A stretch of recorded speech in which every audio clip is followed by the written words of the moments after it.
हो रही है कि ऐसे गुण और लक्षण वाला कौन हो सकता है। वहाँ पार्वती और अन्य के समक्ष प्रश्न करना मैंने उचित नहीं समझा, इसलिए मैं आपकी प्रतीक्षा कर रही थी। ओह, तो ये बात है। अच्छा मैना रानी, ये तो बताओ, देवर्षि ने भावी वर के कौन-कौन से गुण व लक्षण बताए थे?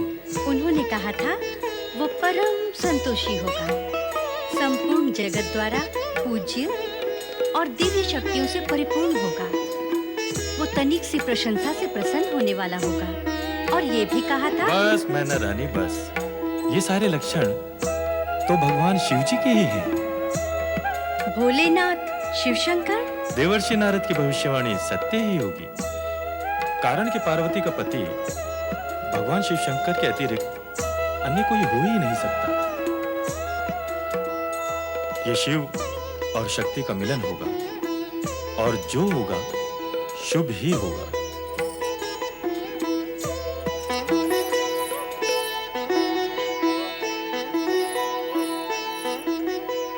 क्या हुआ महारानी?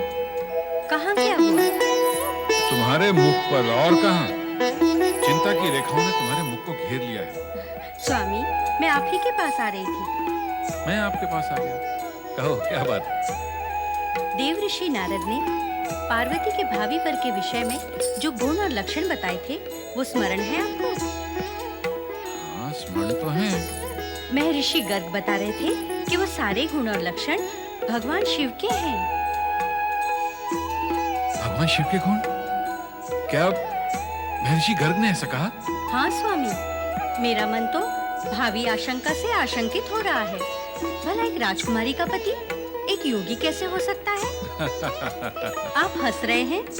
हाँ महारानी, दुख और चिंता का कोई भी कारण नहीं है। सत्य तो यह है कि भगवान शिव के विषय में हमारा ज्ञान अपूर्ण है, और जब तक ये ज्ञान पूर्ण नहीं हो जाता, जब तक भगवान शिव का पूर्ण विवरण नहीं मिल जाता, तब तक हमें धैर्य पूर्वक प्रतीक्षा करनी होगी। चलो देवी, आओ। चलो।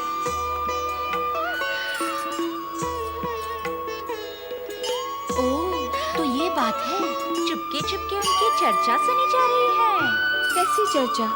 किन की चर्चा? ले जया, बता इसे, हम उनके किन की चर्चा कर रहे हैं? अरे, जिसे पता है, जिसका मन अटका हुआ है, वो नहीं बता सकती, तो ये बेचारी जया कैसे बता सकेगी? तुम दोनों हर समय मुझे तंग करती रहती हो।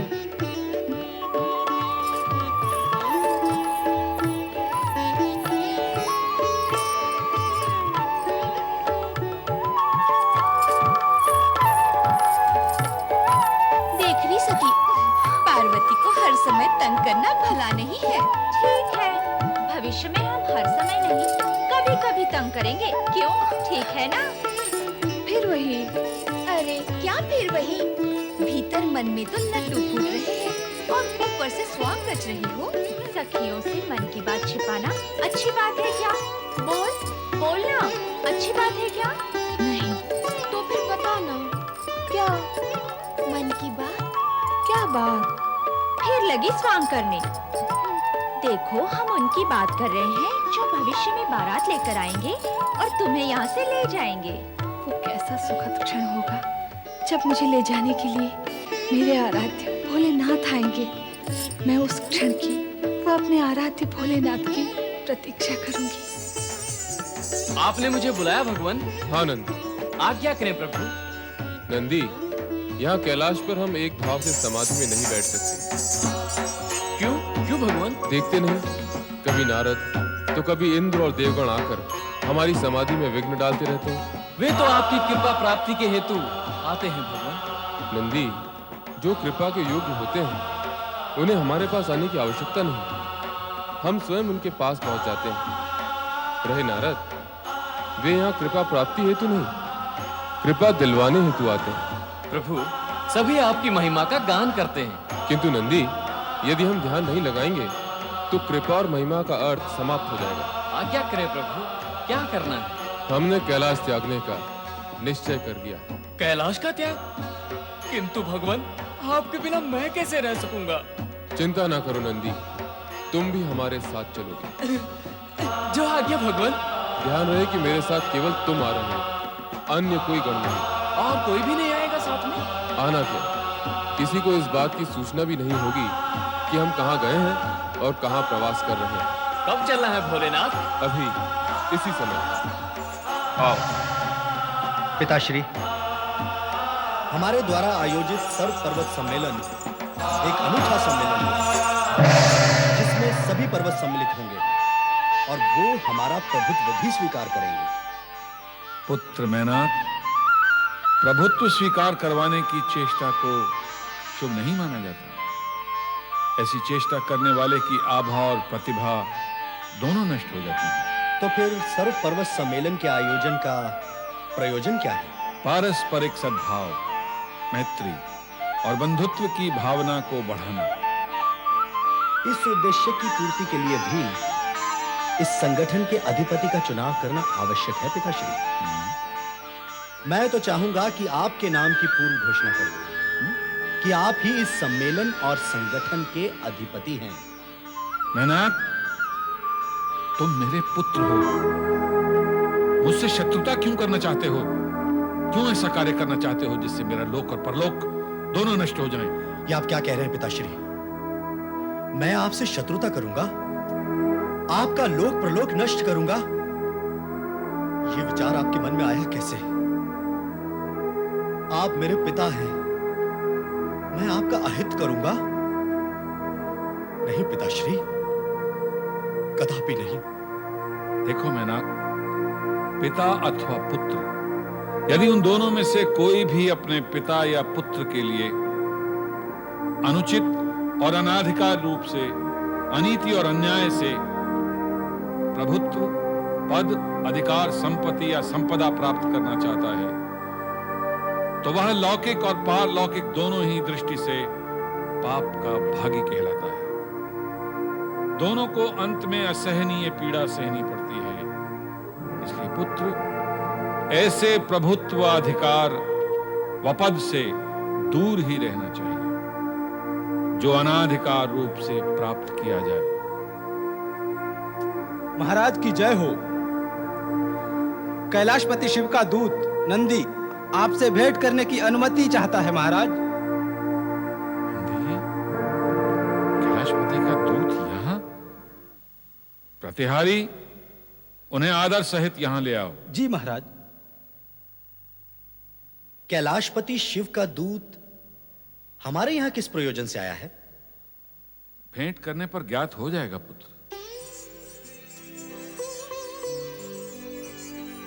हिमालय राज की जय हो।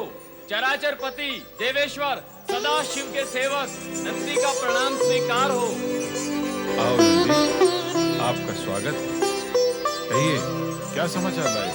समाचार नहीं लाए हैं हिमालय राज, हम तो अनुमति लेने आए हैं। अनुमति लेने? स्पष्ट कहिए नंदी। भगवान शिव शंकर आपके हिमगिरी शिखर पर कुछ समय के लिए एकांत ध्यान समाधि लगाना चाहते हैं। क्या आप इसकी अनुमति देंगे? कैलाशपति को भी अनुमति की आवश्यकता है नंदी।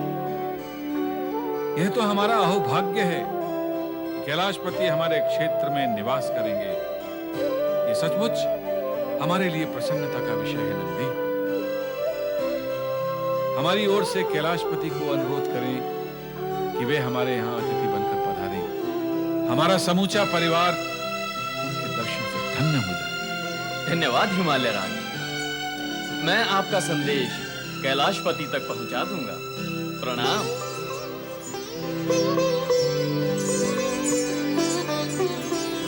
पिताश्री, शिवजी को कैलाश पर्वत त्याग कर हमारे क्षेत्र में आने की आवश्यकता क्यों आन पड़ी?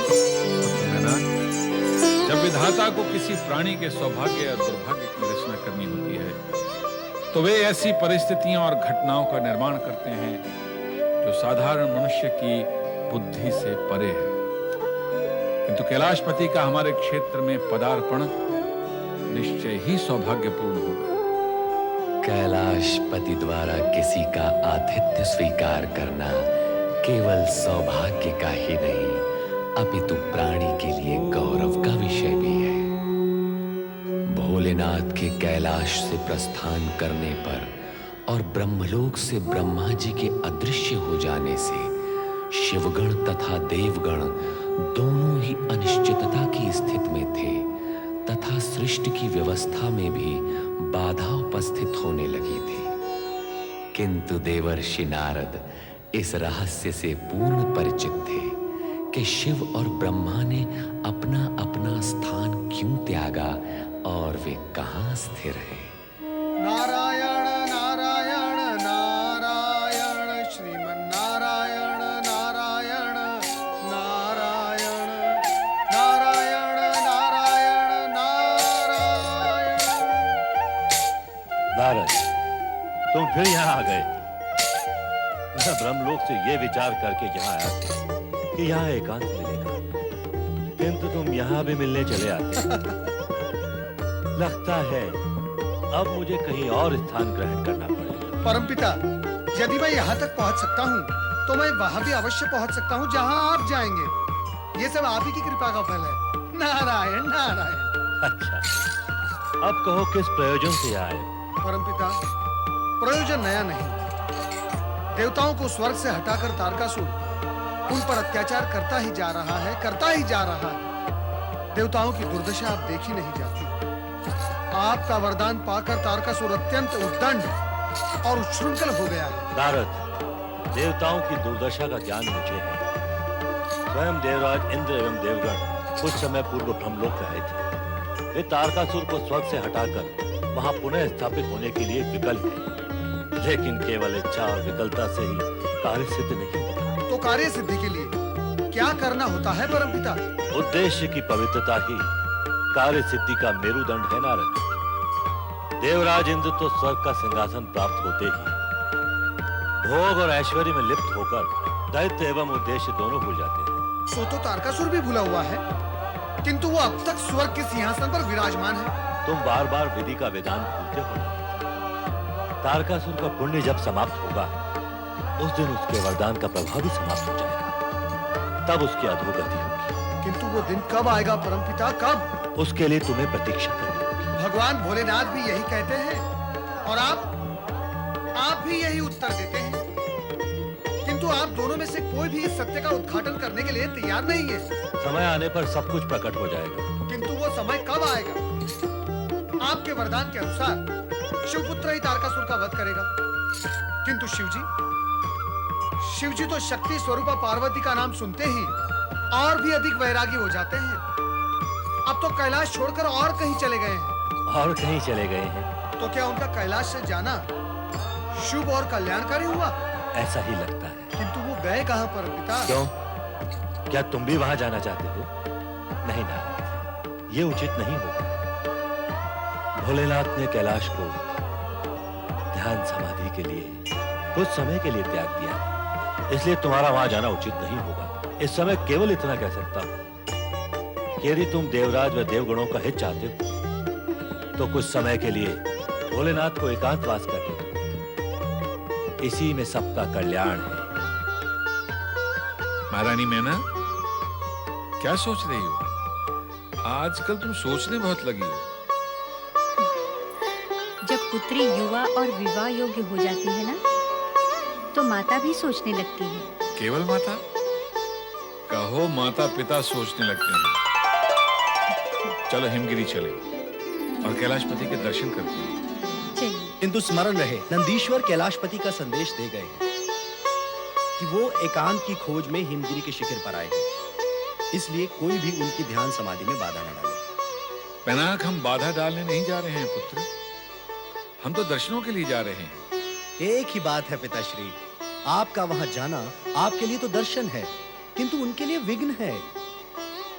मैनाक, तुम भूल रहे हो, कैलाशपति हमारे अतिथि हैं।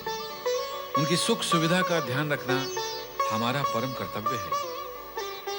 सत्य तो यह है कि हम उन्हें अपनी सेवाएं अर्पित करने जा रहे हैं, और इसे दर्शन कहना मातृभाषा की उत्कृष्टता है। मैं तो कहूंगा तुम भी हमारे साथ चलो और पार्वती को भी यहीं बुला लो। हाँ पुत्र।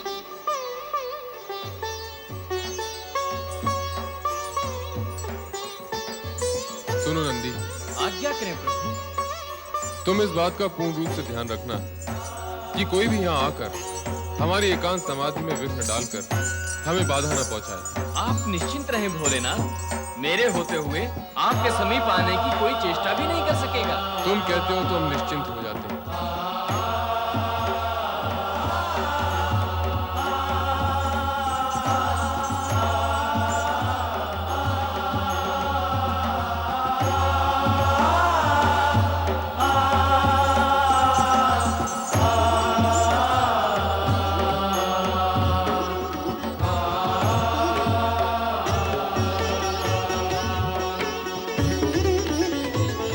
नंदी, ये स्थान तुम्हें कैसा लगा? स्थान? हाँ स्थान, हाँ स्थान रमणीक है हिमालय राज, और अति सुंदर भी, मन भावन भी। किंतु आपका यहाँ आना कैसे हुआ? हमने सोचा कैलाशपति महाराज शिव के दर्शन ही कर लें, इसलिए यहाँ आए। आपने जो सोचा उत्तम सोचा। आप दर्शन करने के लिए आए, सब परिवार आए हैं। हाँ, यहाँ सब जो आते हैं दर्शन के लिए ही आते हैं, समाधि लगाने कोई नहीं आता। हाँ हाँ समाधि, भोलेनाथ ध्यान समाधि में लीन है, दर्शन संभव नहीं। दूरदर्शन भी संभव नहीं?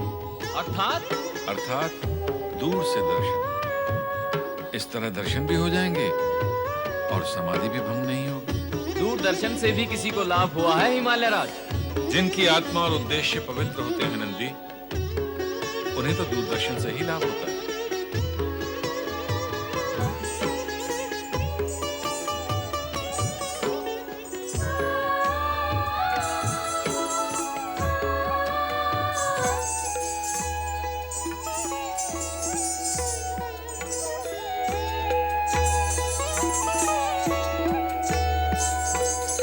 अब दूरी से क्यों, समीप से दर्शन होंगे। आओ देवी, चलिए। आओ।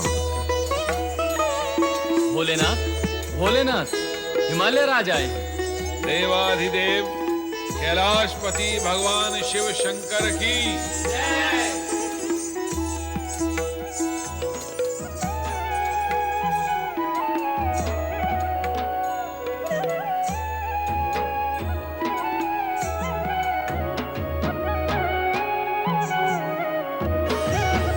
आदिशक्ति? नहीं, सर्वथा नहीं, कदापि नहीं। इस समय हम मोह माया से सर्वथा विमुक्त हैं। तुम्हारे वियोग के पश्चात वैराग्य हमारे संपूर्ण अस्तित्व का एक भाग, एक अंग बन गया है। अब हम उस वैराग्य से दूर